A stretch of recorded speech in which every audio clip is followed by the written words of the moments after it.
questions before going to our guests' questions, our audience.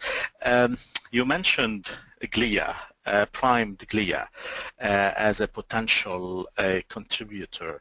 Now, can you elaborate a little bit on how you modulate these glia, or how you down-modulate their effect back to normalcy, and whether there are drugs available for that? You kind of touched on this very briefly. Yeah, these microglia cells, they're amazing.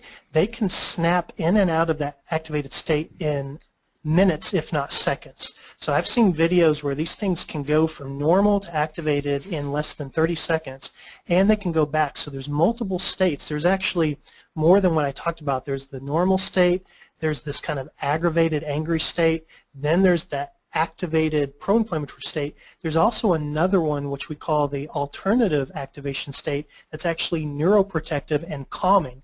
And so exactly what you're saying, we're trying, and other groups are trying to work on drugs that can coax those cells into the state where we want them to go. Now, there's some things that are already available, at least to researchers. One of those, you probably heard me talk about low-dose naltrexone. When you block a receptor called toll-like receptor 4 on microglia, they tend to go back into their resting state. So that kind of calms them down. Minocycline does that, dextromethorphan. So those are some pharmaceuticals. Ibudilast is another one. And I can't recommend these as treatments because they're all kind of in the research stage. But there are multiple drugs that do what you're asking. It modulates the microglia.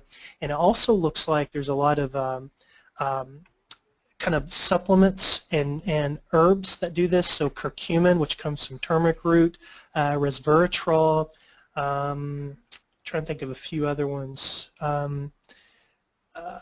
French maritime pine bark, and there's probably about 20 that have been demonstrated in animal research to push these cells into a calm position. So exactly, that's kind of the short answer, but yes, there are lots of agents, and that's a huge field now. What drug can cross into the brain and get the microglia to go into the position we want them to be in? Great, thank you. So here's a question from